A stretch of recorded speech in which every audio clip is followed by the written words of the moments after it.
no ang susi ng tagumpay? Pagtitiis, pagtsatsaga, pagpupursige.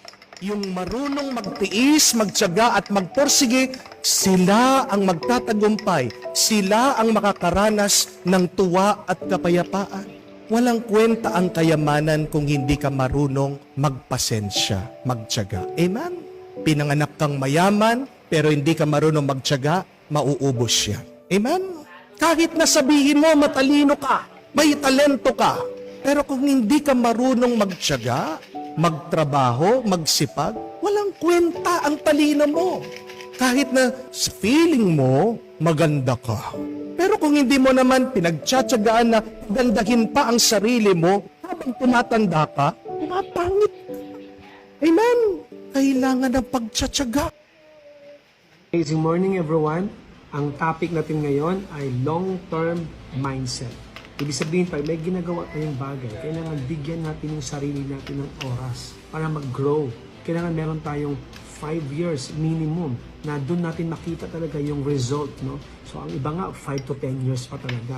Ganun sila mag-isip, no? Long-term. So pag may ginagawa ka isang bagay, huwag mo munang tingnan agad na makakuha ka ng resulta. Kailangan mo munang aralin at mag-grow ka doon, mag-improve ka doon sa ginagawa mo. At ma-master mo yung career na yun o yung field na tinahak mo.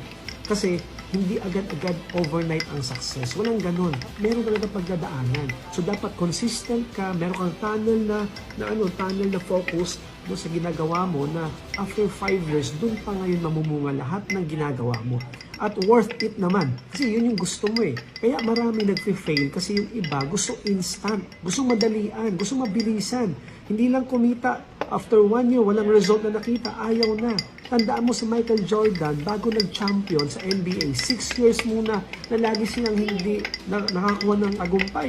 Pero pagdating ng 7th year na, doon siya nag-champion. So dapat ganun ka mag-isip. Ituloy-tuloy mo lang. Yung persistency ang importante. Kasi talagang walang naging great achievement pag walang persistent na effort. Talagang dapat meron talagang persistency na tinatawag. Tsaka tinatawag na consistency. So paghaluin mo yan, parang sa story ng Chinese bamboo na tree, for almost 5 years, wala kang makikitang growth eh. Wala kang makikitang result na tumubo siya. But after 5 years, sa pagdating ng 5 weeks lang, after 5 years, automatic mag-grow siya up to 90 feet tall. So sa umpisa, wala ka munang makita na growth kasi dine-develop niya pa yung foundation niya. So ganun din ang buhay. Ganun din ang mga bawat negosyo o karera na tinatahak. Meron talaga siyang long term na 5 years to 10 years bago magkaroon ng magandang resulta. So huwag kang mapagod, huwag kang mainip. Basta alam mo ginagawa mo at saan ka papunta. So yun lang, maraming salamat. Stay healthy, never give up. See you at the top. God bless. Healthy drink for your health life? Try I Am Worldwide Amazing Barley.